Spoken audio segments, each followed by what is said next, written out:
ప్రత్యేకంగా సమావేశం కానుంది. మధ్యాహ్నం 2 గంటలకు ముఖ్యమంత్రి రేవంత్ రెడ్డి అధ్యక్షతన జరిగే సమావేశంలో పలు అంశాలపై చర్చించనున్నారు.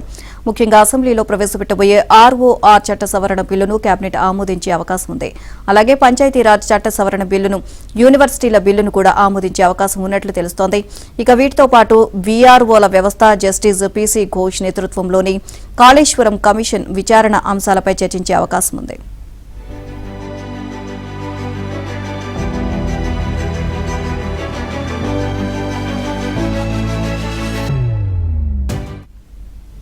అసెంబ్లీలో తెలంగాణ టూరిజం పాలసీపై స్వల్పకాలిక చర్చ ఉంటుంది. అనంతరం తెలంగాణ యువ భారత వ్యాయామ విద్యా క్రీడా విశ్వవిద్యాలయ బిల్లును, తెలంగాణ విశ్వవిద్యాలయాల సవరణ బిల్లును సీఎం రేవంత్ రెడ్డి శాసనసభలో ప్రతిపాదించనున్నారు. ఇక అసెంబ్లీని ఎన్ని రోజులు నిర్వహించాలి, ఏ అంశాలపై చర్చ చేపట్టాలి తదితర అంశాలకు సంబంధించి ఎజెండాను ఖరారు చేసేందుకు స్పీకర్ ప్రసాద్ కుమార్ అధ్యక్షతన బీఏసీ కూడా భేటీ కానుంది. శీతాకాల సమావేశాలు 5 నుంచి 7 పని దినాల పాటు కొనసాగే అవకాశం ఉన్నట్లు అసెంబ్లీ వర్గాలు చెబుతున్నాయి.